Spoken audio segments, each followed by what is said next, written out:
morning students, once again this is Santosh Kumar Sinha, your English faculty and welcome to my channel that is called ज्ञान गुरु English. आपके सामने फिर मैं वही questions यानी कि इडियम्स और फ्रेजेस लेके आया हूँ जो कि किसी भी इंडिया का English SSC point of view से बहुत ज़्यादा इंपॉर्टेंट है। और वैसे भी इंडिया का जितना भी जनरल कंपटीशन है उसमें इडियम्स और फ्रेजेस, सेंटेंस इंप्रूवमेंट और सेंटेंस रीअरेंजमेंट तो देता ही देता है। तो उसी को ध्यान में रखते हुए हम यहाँ पर कोशिश की है कि आपके लिए कुछ इडियम्स और फ्रेजेस हो जिसमें आपको एग्जाम में आसानी से क्वालिफाई करने में मतलब फायदा मिले। तो चलिए उसी को ध्यान में रखते हुए देखते हैं कि आज का हम लोग का इडियम्स और फ्रेजेस का पहला क्वेश्चन क्या है। देखते हैं क्वेश्चन नंबर 1 बोलता है put your best foot forward. Once again put your best foot forward, it means to make the best effort, यानी कि अपना बेस्ट एफर्ट कीजिए आप, मतलब बहुत अच्छा प्रयास कीजिए आप। सिंपल नहीं, बहुत एक्स्ट्रा ऑर्डिनरी प्रयास कीजिए आप। उसको इंग्लिश में बोलते हैं put your best foot forward, means to make the best effort, अपना एफर्ट एकदम बेस्ट लगा दीजिए, पूरा प्रयास कर दीजिए कि आपको सफलता मिले ही मिले। सेकंड में बोलता है go the extra mile. Go the extra mile means to do more than expected, यानी कि जितना आशा किया गया था उससे कहीं ज़्यादा काम करना चाहिए। किसी भी इंसान को एक्सपेक्टेड से ज़्यादा ही काम करना चाहिए। उसको इंग्लिश में बोलते हैं इडियम्स और फ्रेजेस में गो द एक्स्ट्रा माइल, यानी कि आपको एक्स्ट्रा माइल चल रहे हैं, डू मोर देन एक्सपेक्टेड। ना question number 3, keep your nose to the green stone. इसका मीनिंग होता है वर्क हार्ड कंटिन्यूअसली, यानी कि कंटिन्यूअसली आपको काम करते जाना है, यानी कि बिना रुके बिना थके आपको आगे बढ़ते जाना है।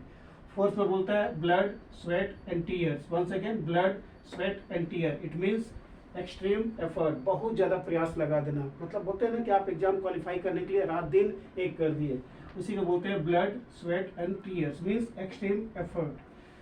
फिफ्थ में बोलता है burn the candle at both ends, मतलब दोनों हाथों से कैंडल को जलाना, means overwork by doing too much, मतलब बहुत ज़्यादा काम। 6 में बोलता है leave no stone unturned, means try every possible way, हर प्रयास हर संभव को आप कोशिश कीजिए कि वो पॉसिबिलिटी में कन्वर्ट हो जाए, यानी कि बैठना नहीं है, रुकना नहीं है, आगे बढ़ते जाना है जब तक आपको सफलता नहीं मिले। 7th में बोलता है pull out all the stops. Pull out all the stop means to do every possible to succeed in life. If you want to succeed in life you will have to work hard and that must be some extraordinary.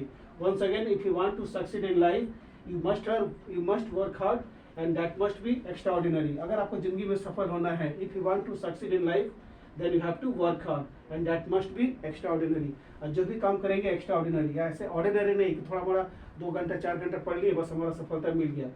अगर succeed होना है complete वे में तो आपको extraordinary अपना प्रयास करना ही पड़ेगा। 8 में बोलता है sweat blood. Sweat blood means to work very hard, बहुत ज़्यादा कठिन मेहनत करना। 9 में बोलता है नो पेन नो गेन, जबकि ये पॉपुलर फ्रेज आपने सुने भी होंगे, नो गेन नो पेन, यानी कि बिना पेन का कोई गेन नहीं होता है। जब तक आप मेहनत नहीं करेंगे तब तक आप कोई चीज़ गेन नहीं कर सकते हैं। मीन्स वर्क फॉर रिजल्ट्स, हम लोग रिजल्ट के लिए, हर कोई इंसान रिजल्ट्स के लिए काम करता है। That is called no pain no gain, यानी कि जब तक पेन नहीं होगा, दर्द नहीं होगा, तब तक आप कोई चीज़ को अचीव नहीं करेंगे। ये बहुत ज़्यादा फेमस फ्रेजेस है जो कि रियल लाइफ में बहुत ज़्यादा बोला जाता है। वर्क फॉर रिजल्ट्स, हम सभी लोग काम के लिए मेहनत करते हैं। 10th में बोलता है कीप एन आई ऑन, ये भी बहुत ज़्यादा पॉपुलर है, मतलब किसी पर नज़र, मतलब नज़र लगाए रखना, मतलब देखना उसको केयरफुली से, टू वॉच केयरफुली समथिंग, कोई चीज़ को ध्यानपूर्वक देखना। तो ये सब हम लोग का था इडियम्स और फ्रेजेस।